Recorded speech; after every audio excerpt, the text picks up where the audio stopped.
Aux dernières nouvelles, on volait entre 1h et 4h cet après-midi. Comment tu fais pour ouvrir ton parachute? Je tire là-dessus? Non, pas du tout. On laisse Snowbird.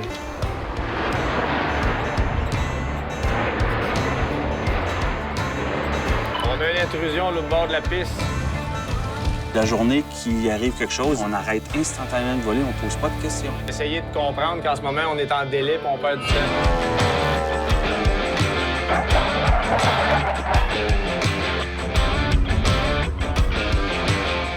Chaque été, de véritables artistes de l'air volent de ville en ville où ils en mettent plein la vue aux amateurs dans le cadre de spectacles aériens réglés au quart de tour. Une poignée de Québécois font partie de ce grand cirque volant.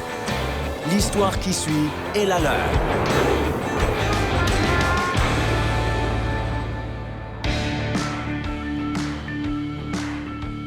Alors que les premières chaleurs de l'été viennent enfin adoucir le vent soufflant du Saint-Laurent, l'aéroport de Rimouski au Québec est le théâtre d'un trafic inhabituel.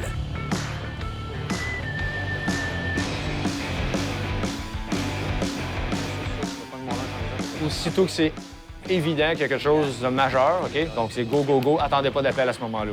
Après 6 mois de travail acharné, le gestionnaire de l'aéroport, Francis Terrien, touche enfin au but. Demain, pour la première fois en 20 ans, un spectacle aérien sera présenté dans le ciel du Bas-Saint-Laurent.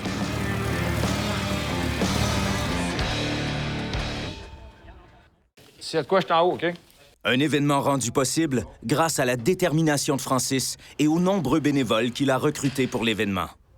Ça, c'est unique un petit peu dans ce sens-là, du fait qu'il y a beaucoup de passionnés de l'aviation dans le coin. Donc, à ce moment-là, c'est sûr que la passion fait que ça a allumé tous les gens qui ont été intégrés à l'équipe. Puis c'est beaucoup plus facile à fonctionner dans ce sens-là. Comme c'est toujours le cas lors d'un spectacle aérien, la veille de l'événement est consacrée à une répétition générale. Pour l'équipe de bénévoles, c'est l'occasion de voir si tout est prêt. Sur le plan logistique, évidemment, il y a beaucoup de préparation à faire. Hein. Il y a toutes les préparations des différents volets, sécurité, logistique, accueil, j'en passe. Transport. L'information, les médias. Ça ne fait que quelques mois. Ça prend au moins un an à préparer, mais Voilà. on l'a fait depuis le mois de février seulement. Ouais. Francis Terrien qui avait un contact avec les gens des Forces armées. Les forces, ils décidaient de leur saison. La dernière journée qu'ils décident, ils m'appellent. Je savais que c'était booké bord en bord pour l'année qui suivait. Je m'essayais. Puis ils m'ont confirmé que Val-d'Or avait cancellé pour cette année. Donc, ils ont dit qu'ils nous supportaient à 100 à ce moment-là. Donc, go!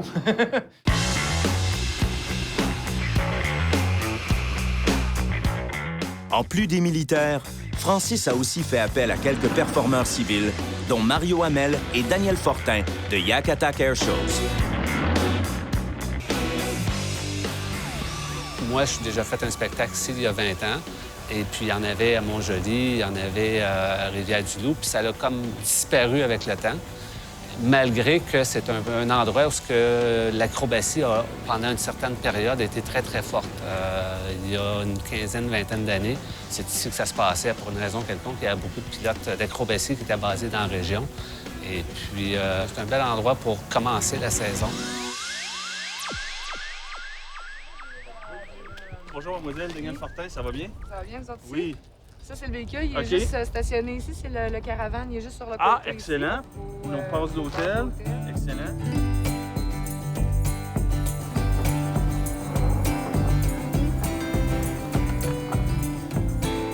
Pour le comité d'organisation, accommoder les pilotes impliqués dans le spectacle et prendre soin de leurs appareils nécessite une bonne dose de coordination. Go!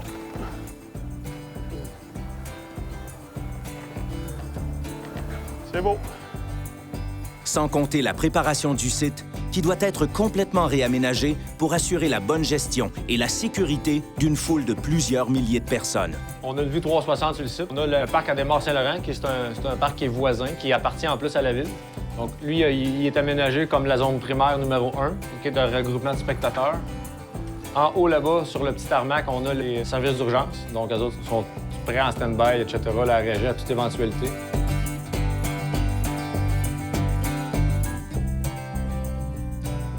On a notre briefing de pilote de performer à 10h30. Aux dernières nouvelles, on volait entre 1h et 4h cet après-midi. Donc, des vols médias, vols avec des commanditaires. Et puis, nous, on a à pratiquer aussi. On a un nouvel aéroport. Les gens semblent très, très, très organisés. Ça va être le fun.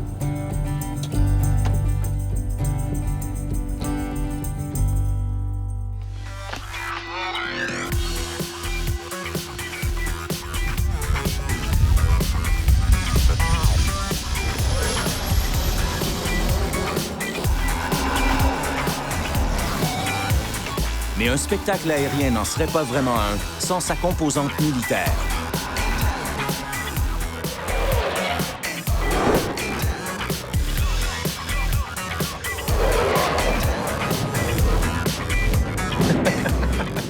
En provenance de la base de Bagotville, le CF-18 du capitaine Denis Cheech Beaulieu effectue un passage de reconnaissance au-dessus de l'aéroport.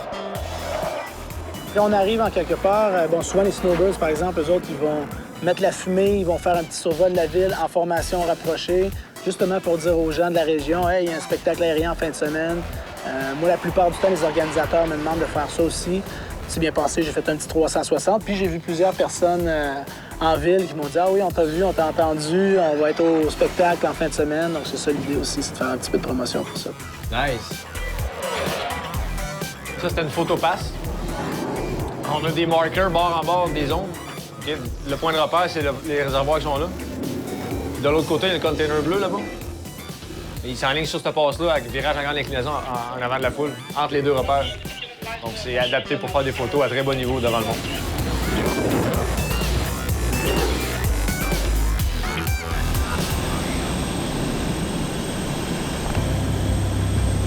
Mais c'est 40 km plus loin, à Montjoly, que Cheech pose son CF-18. Il rejoint les Snowbirds, arrivés la veille, ainsi que sa propre équipe de maintenance. Établi sur le site d'une ancienne école de pilotage des forces canadiennes, cet aéroport est plus apte à recevoir les avions militaires que celui de Rimouski.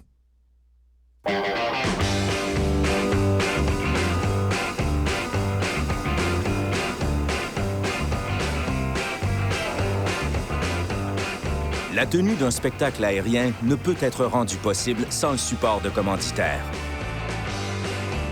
Mais pour boucler le budget de cette première édition, celui de Rimouski se doit également de connaître un grand succès au guichet. Moi, je suis animatrice du week-end à Rouge FM. Et moi, animateur du week-end à Énergie. Donc, on est voisins de studio. L'équipe des week-ends aujourd'hui. À la veille du spectacle, la campagne média est primordiale. Et c'est avec plaisir que les performeurs mettent l'épaule à la roue. Un vol de 15-20 minutes, vous allez être épuisé. Oui. Bien, si on fait le produit, oui. Oui, OK. Ouais. Ça frotte sur ton cou, c'est pas plaisant. Absolument. Comme ça, OK. Si jamais il faut sauter en parachute, on ouvre la verrière, on a nos écouteurs, on les garoche au bout de nos bras. il faut que tu te détaches de l'avion. Et aussitôt qu'on est libéré de l'avion, on ouvre le parachute. Comment tu fais pour ouvrir ton parachute? Tu vois-tu? Non, pas du tout. Celle-là ici. Ça ici. Oui, La exactement.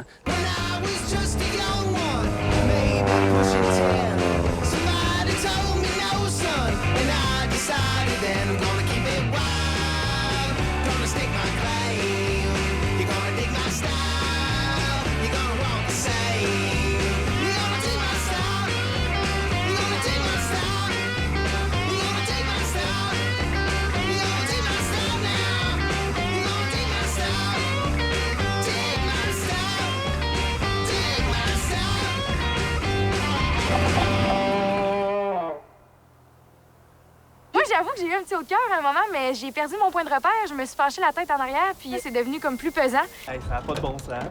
J'en aurais plus de 3 heures. Oh, moi plus. aussi, j'en aurais plus longtemps. Wow. C'est le fun, hein? Quel beau feeling. Jamais volé.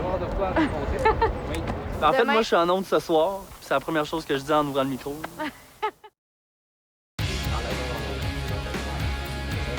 Welcome. My name's Bill Snellgrove. I'll be your air boss for the weekend. Pour les organisateurs d'un spectacle aérien, la toute première tâche consiste à trouver un metteur en scène. Let's keep it safe out there. Watch the... Bill Snellgrove passe ses étés à voyager d'un spectacle aérien à un autre, où il assume la fonction cruciale de Air Boss, patron du ciel. My role during the air show is to watch for safety-related items and act as a timekeeper. Keep the acts on time and deconflicted. Nous sommes ici dans le monde de l'aviation, mais aussi dans le monde du spectacle. Et le mouvement des artistes, tant au sol que dans les airs, doit être chorégraphié au quart de tour. Okay? Here's our display area. C'est un spectacle. Il y a une scène, il y a des portes d'entrée, il y a des portes de sortie, il y a des procédures. C'est exactement comme un spectacle au théâtre où ce que nous, on ne les voit pas quand on est assis dans la salle, mais ils vont avoir des X au sol parce qu'il faut qu'ils marchent jusque-là. There's a bunch of fuel tanks out here. You'll see them. They're very visible. Just stay outside those, okay? Our crowd line right along here. À partir de la ligne de foule, on a les lignes de spectacle. On a une ligne à 500 pieds de la ligne de foule que nous, on vole. Et puis ensuite, les avions qui sont plus rapides vont avoir une ligne de 1000 pieds ou une ligne de 1500 pieds. We've got security well marked all the way around. There are some trails and walking. Ici, à Rimouski, une partie de la boîte acrobatique se trouve au-dessus d'un boisé fréquenté par les amateurs de VTT. Pour ces bénévoles chargés de boucler le périmètre, la responsabilité est énorme. Une simple intrusion au mauvais moment et le Air Boss devra ordonner l'interruption du spectacle. It is a challenge, and it's difficult for people to understand that maybe they were riding their ATV there last week, but they can't do it this week. And that's for their safety.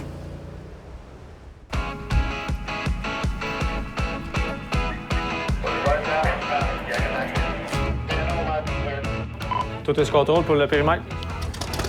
La pratique, elle commence dans pas long, là. Répétition générale. Dès qu'un premier pilote s'exécute, le décompte commence pour ceux qui vont suivre.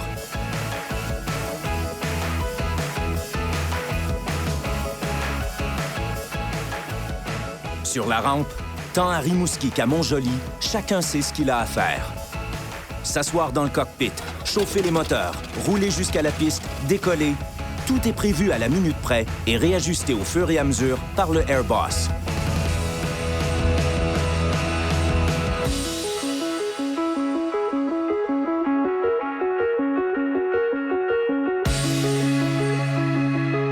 Donc le rythme, c'est important, surtout dans le spectacle, comme je disais, parce qu'on veut que ça soit intense puis que ça s'éternise pas.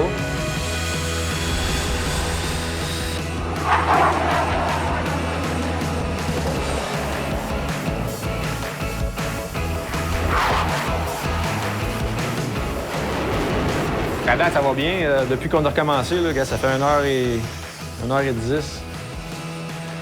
Puis on est rendu à 4e acte. À part les Snowbirds, qui clôturent le spectacle, Yak Attack est la seule équipe à voler en formation ce week-end. Leurs 2 coéquipiers américains étant retenus à la maison, c'est à 2 avions que Mario et Dan s'élancent. Une formation réduite qui a aussi ses avantages.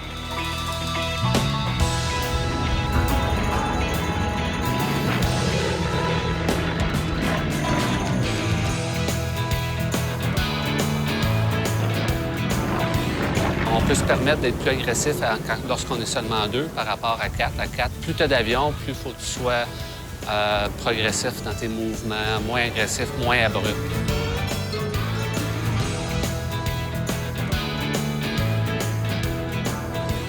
Donc, ça donne Dan une plus grande flexibilité lorsqu'on est seulement 2 pour s'ajuster plus facilement.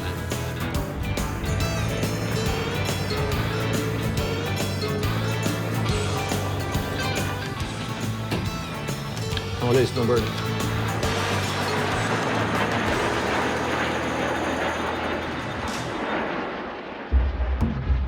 Bill remarque quelque chose.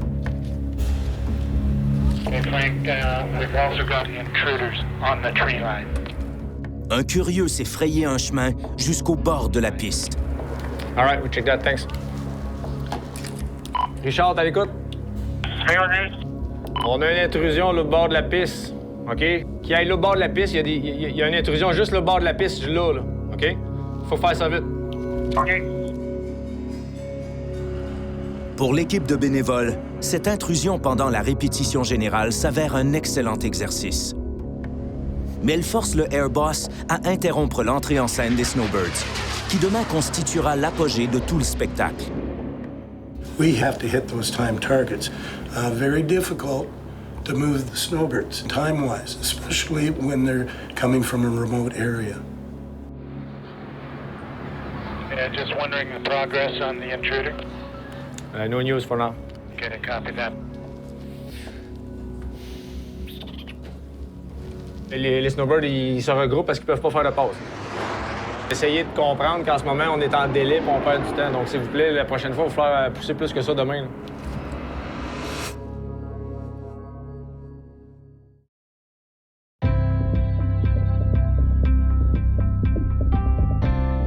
C'est le grand jour pour Francis et son équipe. On va avoir ici la tente à coupons, OK?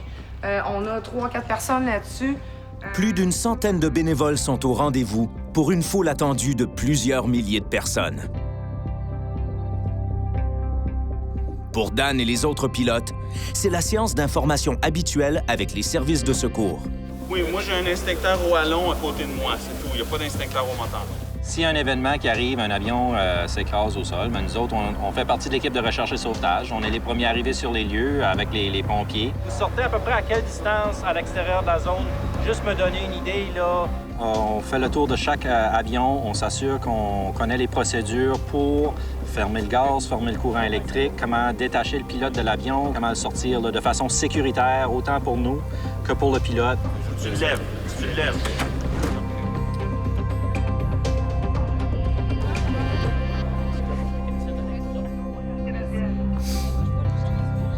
Moins d'une heure avant le spectacle. Au guichet, l'affluence est si forte que le public peine à accéder au site. Il faut débloquer là-bas, Francis, on laisse passer 10 piastres. Hein? Il laisse passer 10 piastres, on n'a pas joué. T'as plus de chance? Plus de chance. Sacrément. Là, je pars voir l'envie de Le Malassin. line-up, il va virer jusqu'à la rue de là. Fait qu'à un moment donné, le monde... Débloque ça. Je sais. Ça a l'air, c'est le bordel au C'est le bordel total. Au Carrefour. Faut débloquer ça, on n'a pas le choix. Ah ouais. C'est ta seule manière, tant qu'à moi, là, parce que... Ah ouais, regarde, c'est faire. Finalement, à l'heure prévue, tout est en place. Mesdames et messieurs, garçons et filles, au nom du commandant de l'aviation royale canadienne, le lieutenant-général Hood, et du commandant de la première division aérienne, le major-général Wheeler, bienvenue à la démonstration aérienne du CF-18 Hornet des Forces canadiennes.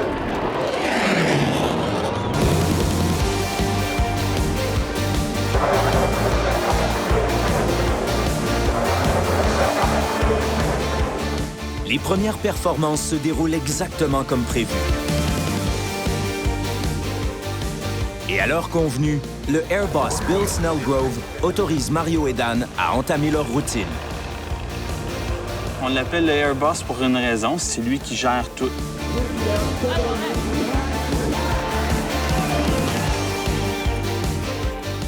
Et nous, tant qu'il nous dit rien, on continue à voler. Puis la journée qu'il arrive quelque chose, il peut arriver, il prend le micro, il nous arrête de voler. On arrête instantanément de voler, on pose pas de questions. On arrête, on fait ce qu'il nous dit parce qu'il est le boss.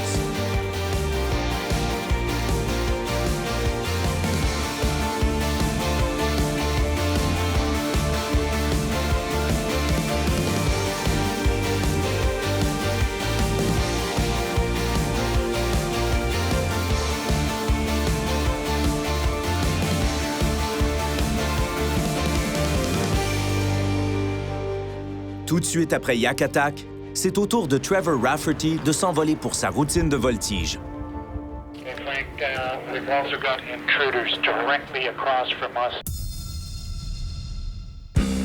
Pour Bill, la décision s'impose d'elle-même. Malheureusement, on a des gens qui sont à l'intérieur de la zone interdite, donc on doit tout simplement mettre une pause sur le spectacle. Les gens de la sécurité vont aller rencontrer ces gens-là.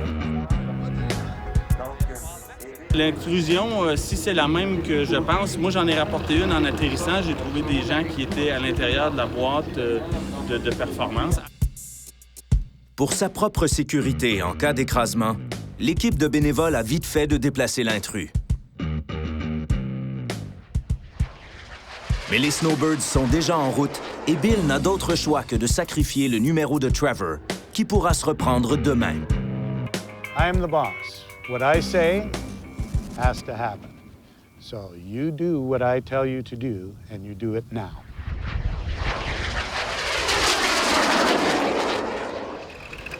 Distrait par un numéro au sol pendant l'interruption, le public est prêt pour le clou du spectacle.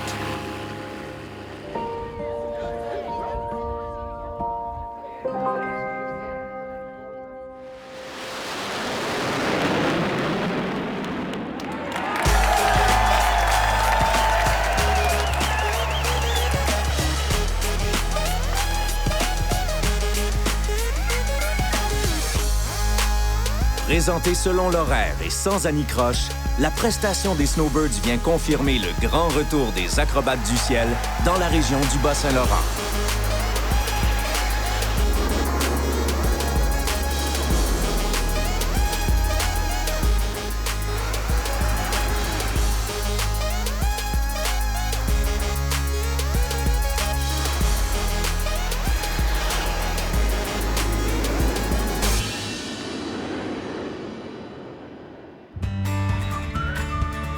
Pour Francis Terrien et son équipe, c'est mission accomplie. Les gens de Rimouski ont fait un travail, selon moi, qui est très bon dans une période de temps très courte. Et ils ont su aller chercher les outils pour se donner une chance de réussir. Tu es fier de ton équipe? Ah oui, gars, ils ont travaillé, c'était malade. C'était toute une première expérience pour tous ces bénévoles-là aussi, tu sais. Il y en a qui sont même pas dans le domaine de l'aviation, tu sais. On a rectifié quand même une partie de billetterie, le transport, etc. Puis aujourd'hui, c'était A1 à ce côté-là. On se le cache pas, les Américains, ils aiment à brûler du pétrole. Here we go. Here comes a loop. We're going faster than it's... Oh, we are going fucking fast. Ils sont carrés. Moi, je suis comme...